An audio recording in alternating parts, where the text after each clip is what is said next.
Yung kaso ko, drug siya.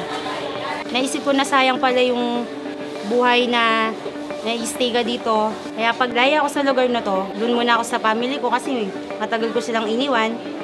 Yun nga, dahil merong isang Marang Morales.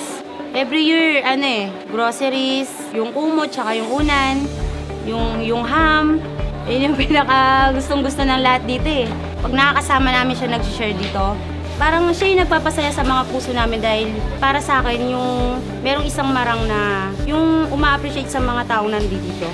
Kung alam mo lang kung gaano kami nagpapasalamat sa'yo dahil merong isang katulad mo na tumutulong sa mga taong nakakulong dito. Tagapagtaguyod ng kultura at turismo, karamay at kaagapay ng bawat kababaihan at kabataan, bunga ay marangal na serbisyo para sa bawat Angeleño. Maricel Marang Morales po, ang inyong lingkod.